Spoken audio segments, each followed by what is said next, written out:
Assalamualaikum warahmatullahi wabarakatuh. Selamat pagi, salam sehat, salam semangat, salam sejahtera untuk kita semua. Teruntuk anak-anak ibu kelas 9A, B, C, D, dan E, sebelumnya ibu ucapkan selamat terlebih dahulu untuk kalian semua. Karena sekarang kalian telah duduk di bangku kelas 9, satu tingkat lebih tinggi dibandingkan sebelumnya, menjadikan diri kalian lebih baik dari segi kepribadian atau sikap, kemudian tanggung jawab, ketertiban, komitmen diri, semangat, yang intinya kalian harus lebih baik dibandingkan dulu ketika duduk di kelas 7 ataupun kelas 8. Bukan begitu anak-anak? Baik, selanjutnya ibu rasa ibu tidak perlu kenalan lagi, karena ibu yakin kalian telah mengenal Bu Fitri, begitu pula sebaliknya. Ibu juga mengenal wajah-wajah kalian, ingat dengan nama-nama kalian. Khususnya kelas 9A, B, C, kita pernah belajar bersama di kelas.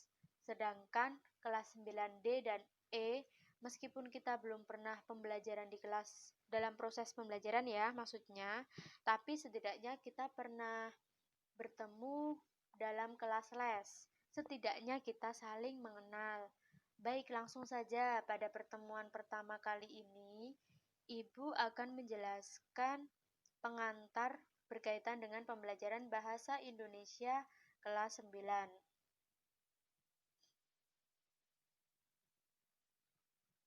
Ada 4 hal. Yang pertama, kontrak belajar, materi pelajaran, rancangan penilaian, dan apa yang harus kita lakukan di kelas 9.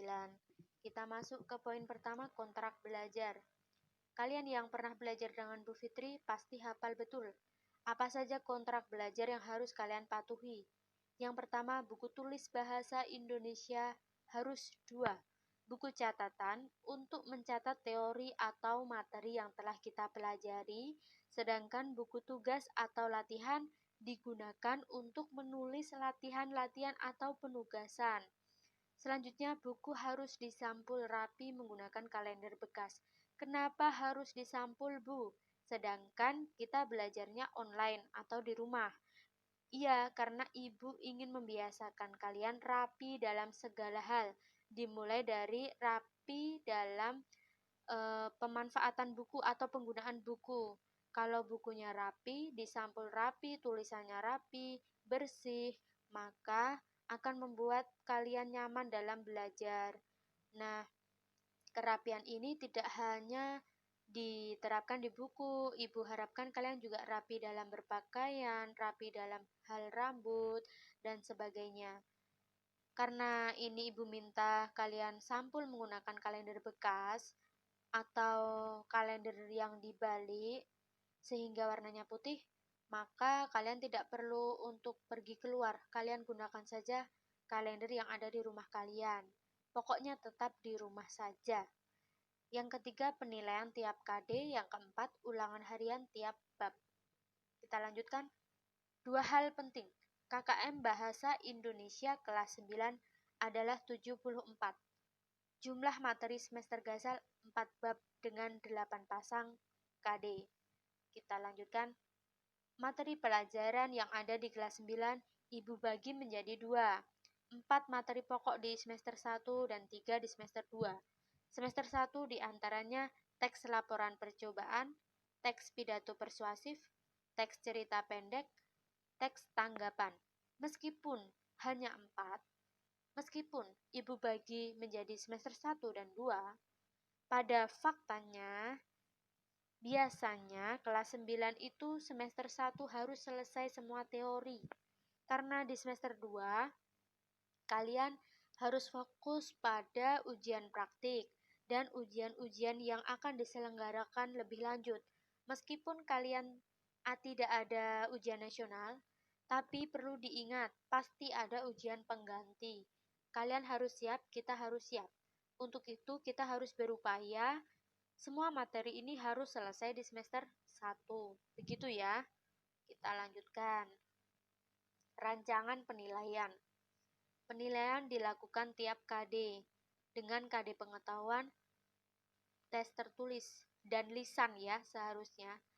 KD pengetahuan ini ditandai dengan KD dengan angka yang berawalan 3 titik. Semua KD yang berawalan 3 titik itu menunjukkan KD pengetahuan, sedangkan KD yang berawalan dengan 4 titik itu menunjukkan KD keterampilan. Ibu akan mengambil nilainya dari tugas, praktik, produk atau hasil teks, dan portofolio.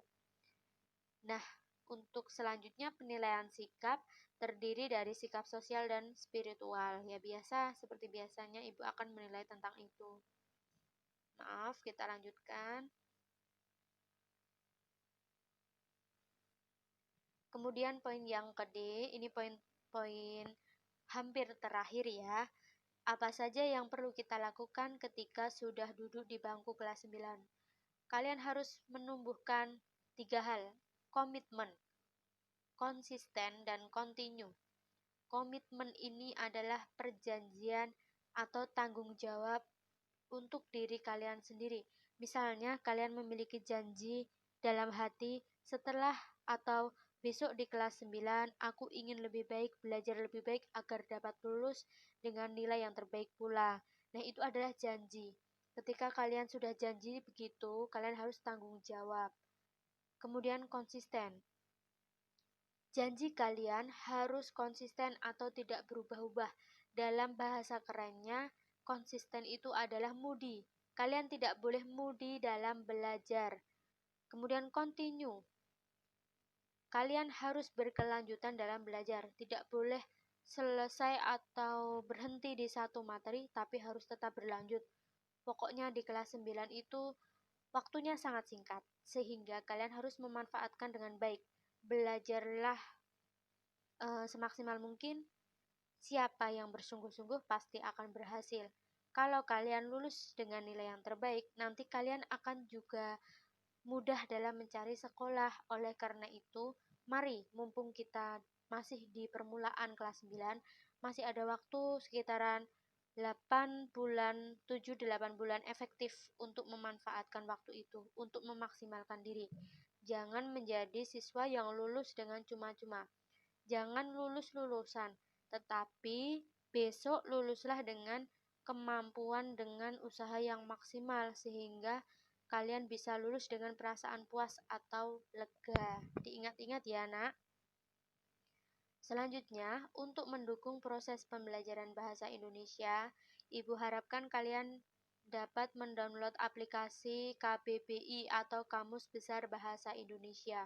Ini gunanya untuk memaknai kata-kata. Kemudian PUEB, Pedoman Umum Ejaan Bahasa Indonesia. Ini isinya nanti ada ejaan-ejaan, tanda baca, penggunaan titik, penggunaan koma, dan lain sebagainya.